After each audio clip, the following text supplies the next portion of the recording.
Oh,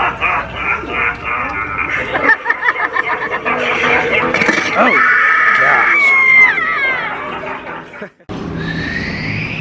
Creepers! How the heck are you, crazy creeps? We are starting right here at Spirit Halloween. But the prop I just showed you reminded me so much of a very famous, iconic horror host in Portland you may or may not have heard of, Tarantula Ghoul. That's right. You may be familiar with Vampira or Elvira, maybe even Wednesday Addams, but you may not have heard of Tarantula Ghoul. You're not going to want to miss this one. It's very creepy. So stay tuned. We're doing some creeping.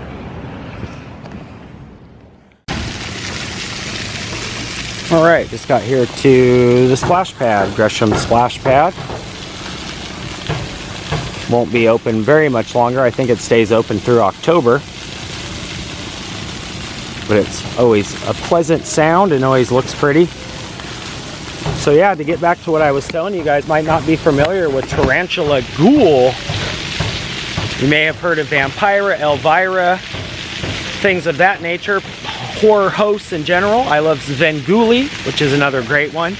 But Portland's very own Susan Waldron, born in 1931, played Tarantula Ghoul for a couple years on KPTV 12's House of Horror, where she was a ghoulish-like Vampira-esque character with her pet boa constrictor, her tarantula, and taking on the moniker of Tarantula Ghoul, doing a lot of appearances around town.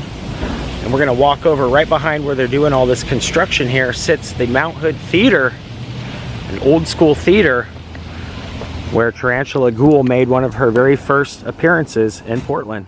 So yeah, Susan Waldron, like I said, born in Portland, Oregon, 1931, graduating from Washington High School and actually getting a degree in theater and arts at Lewis and Clark College right here in Portland, Oregon, going on to host the House of Horror, KPTV 12's ghoulish, creepy late night show.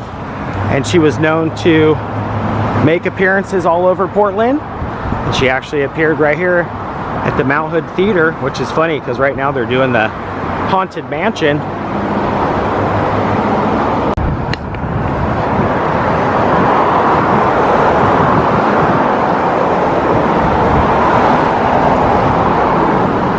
Susan also appeared at a football game, a University of Oregon game, and when she would appear, she would always bring props and whatnot with her.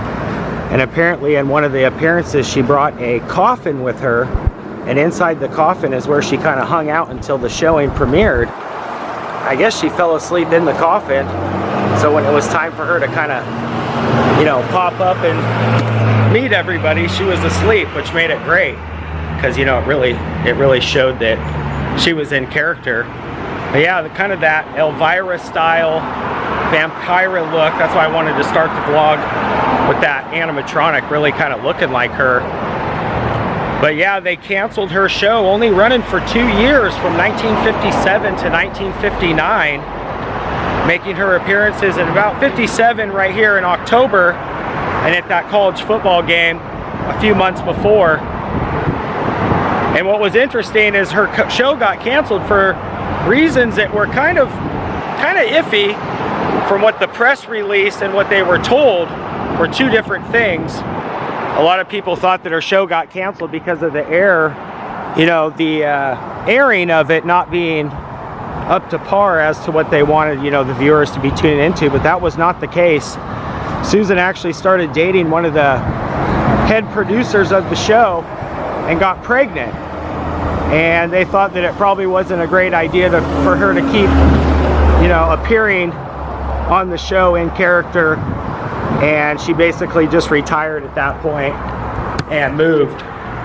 So, you know, the papers and stuff kind of portrayed what was going on with the show being canceled and things of that nature because of scheduling and things. But really, her son did an interview, you know, years ago stating that it wasn't for those reasons, actually, because his mom got pregnant and they didn't want to ruin her character's imagery, and it was out of wedlock. And back then it was different times where people felt that it wasn't, I don't know exactly the whole ramifications of it, but I just know that it was in their best interest to go ahead and cancel the show at that point.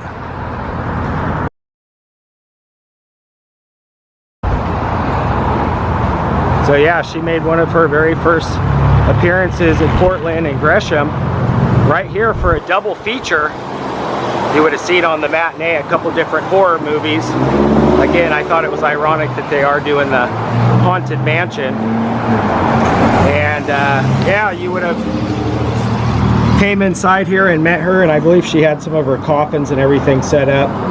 Just from some of the articles that I read, it's really hard to find any photos of the show being produced and stuff, because back then it was still on videotape.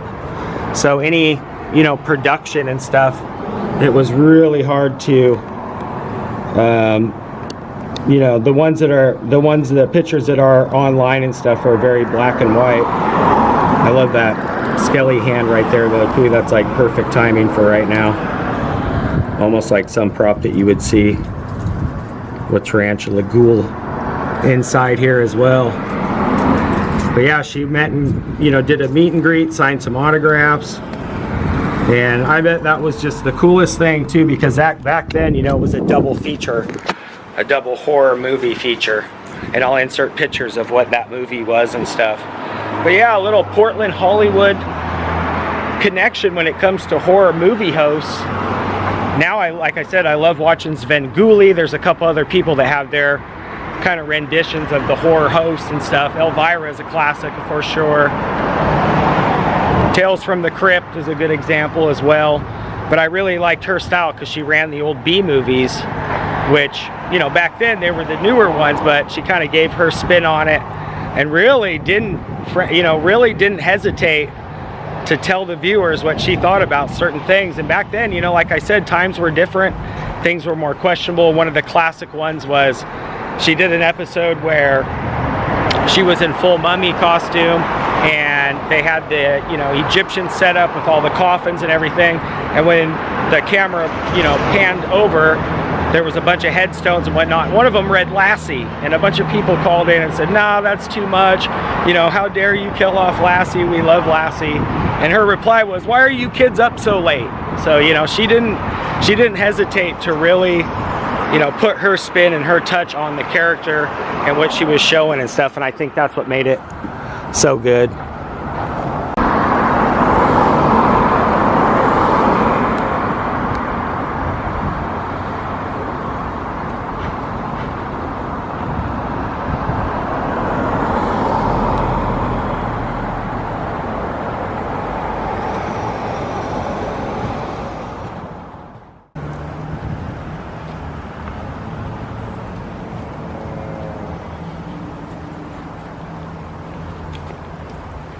Next stop is right here at the White Birch Historical Cemetery, about 3 blocks from the theater, 4 blocks or so from the theater. And the reason why I chose to come here as well, she actually had a album, and it was by some really awesome people known as the Grave Diggers, and she teamed up with them to actually create her very own album, vinyl record back then, for music for the show and for people to enjoy. You can actually see and hear it on YouTube. I'll try and leave some links, you can probably find it. The Grave Diggers, that's right. And I believe they did most of their titles to their, you know, songs were like monster themed as well. And like I said, we did visit her folks' grave up in Southeast Portland, Willamette National. But yeah, the Grave Diggers with the Tarantula Ghoul. You guys check out some of those old songs too. You won't be disappointed if you like, you know, spooky kind of Halloween 50s style. It's good. I love you guys. Creeper out for now. Peace. I had to show this too. So ironic that that movie theater is literally like 2 blocks from here, maybe 2.5. And look what they have out here all year. Is that Tarantula Ghoul's house? Might be. She might be sleeping right there.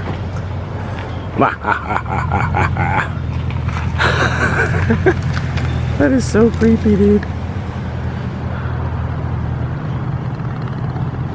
You should go up there and knock on it.